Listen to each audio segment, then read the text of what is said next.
E a todos, eu sou o Maurício do canal, né? Curiosidades Bíblicas e Exegese, a Bíblia como ela é. Hoje eu quero dar sequência que seria a última aula. Hoje eu quero falar em relação à cabeça. Por que seria a cabeça, né?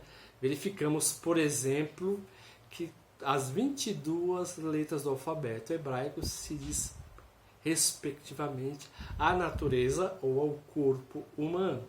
Então verificamos que a letra Resh ou Rosh é cabeça, né? E assim como a letra Ain. Então vou falar todas as partes do corpo e suas respectivas letras. Rosh, cabeça, Ain, que é olho, né? É uma linguagem estritamente muda. O que vai dar o som vai ser as nikudots. A outra é P, que significa boca. A outra Kof, nuca. A outra é Shin, dente. E a próxima é Tav, marca. Então, cada uma dessas particularidades, né, que envolve o nosso rosto, cada um tem esse som. Cabeça, Rosh, o olho não tem som. A boca, né, P, tem o som de P e F. A nuca, Q.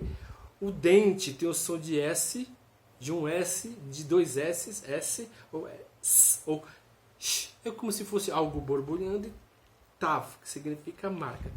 Então vamos para a seguinte frase, que seria correspondente à palavra Rosh. Rosh é tudo aquilo que encabeça. Um exemplo disso, vemos a palavra Bereshit. O Bet, né? Ele é uma preposição, significa em, né, que eu vou estarei explicando. E vemos aqui a Reshit, tirando o prefixo, né, que é a preposição, e o sufixo Tav, ficamos a Resh, Rosh. Então verificamos a primeira palavra na Bíblia é Rosh, é aquilo que encabeça, né, que vai do Gênesis até o Deuteronômio. Estou falando não nos livros tocantes ao Novo Testamento, mas no Antigo. Então vamos ver quais são as frases que encabeçam a palavra Rosh. A primeira, verificamos a Raé. A Raé é aquele que vê. Então é constituído pelo Rosh, o Aleph e o Re. Raé. Então se você verificar todas as frases, né, do alfabeto que eu passei nas últimas aulas, vocês vão fazendo algumas associações. Visto que algumas palavras, né, dão o sentido que guia e outras particularmente não. Estou usando, por exemplo, essas frases para dar sequência, dar uma espécie de memorização à aula, tá bom? Então vamos lá. Raé, aquele que vê, né? Reshit, é uma outra palavra que significa primeiro, princípio ou início. Isso também sempre vai fazer o quê? Depender do contexto do qual ela se situa. Verificamos outra palavra, Rek. Rek, lembra lá do começo da Bíblia, Raquia, né? Significa abismo.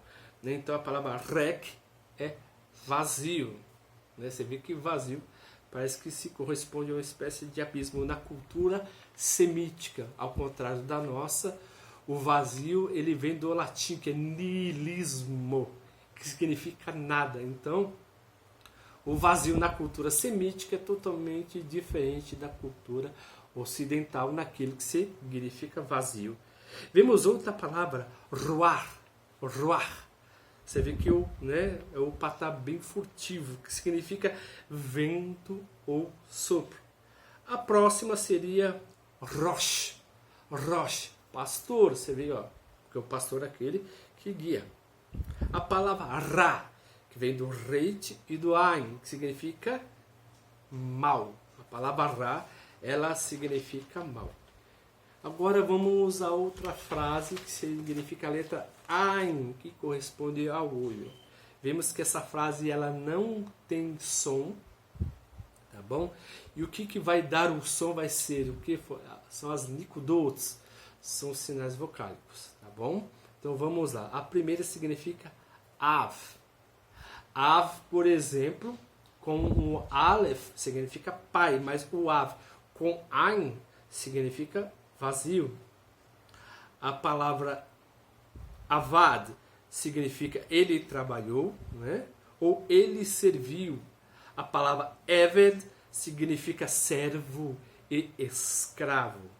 A palavra ivri, lembra, para poder associar, ktav ivri, a língua de Eber. Então, ivri vem de Eber, que vem o idioma hebreu. Por exemplo, a palavra hebreu ou hebraico, ivrit. Ivrit. E a outra palavra significa, que eu posso dizer aqui para vocês, que significa egel. Egel, que significa vitelo, touro, novo ou bezerro. Agora a frase seguinte é P.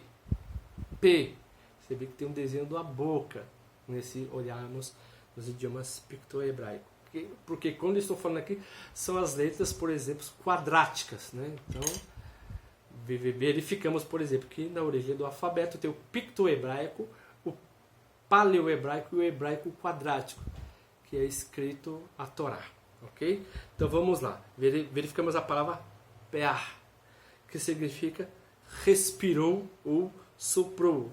A palavra P, que é boca ou abertura. A seguinte é pnei.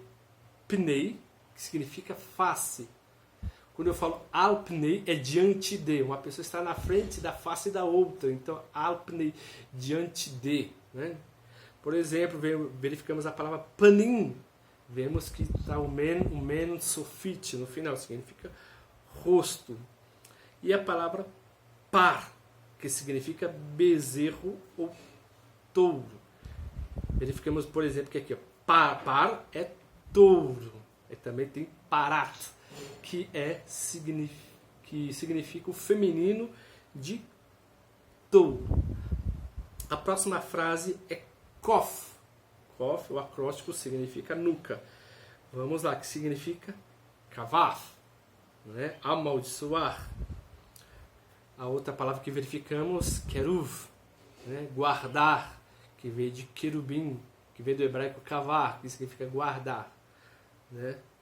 Originalmente não tem nada a ver, por exemplo, com a palavra de anjo.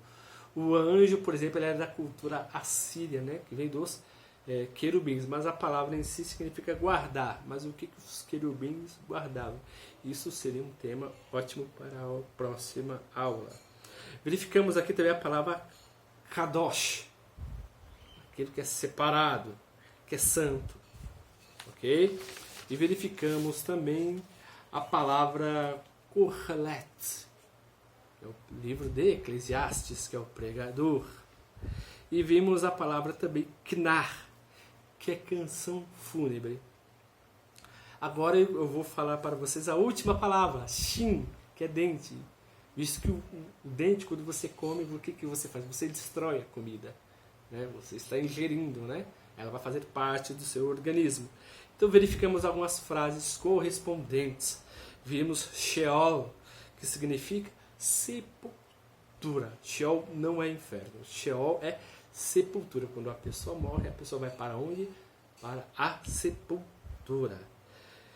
Verificamos aqui outra palavra que é shavar. Shavar, com o final ret, né? Que significa cativo e prisioneiro. E vimos outra palavra também, Shabbat, que vemos que o final é o tav, né? Que significa descanso. Shavat ou Shabbat. Deus, quando ele fez, ele descansou. A outra palavra que verificamos aqui, Shevet, né? Que significa cativeiro. Você vê que a pessoa está sendo levada. Então, destruiu, por exemplo, né? A vida totalmente da pessoa, a pessoa está sendo levada a cativeiro. Outra palavra, Shavah, que significa jurar ou conjurar. Uma outra palavra, Shevia, juramento com maldição. Shod, que significa destruição ou violência. E a última palavra, Shaddai, que é todo poderoso, que a sua raiz vem do Shadu. Então essas são as frases com qual eu termino a lição de hoje. E visto que nas próximas aulas agora vamos estudar acerca das Masorá, né? E o que elas significam, né? As Masorá que seriam os sinais vocálicos, os sinais massoréticos, ok? Muito obrigado a todos pela atenção e por estar me acompanhando nessas aulas. Espero estar tirando, né, a dúvida de todos vós. Muito obrigado pela atenção de todos e até a próxima aula.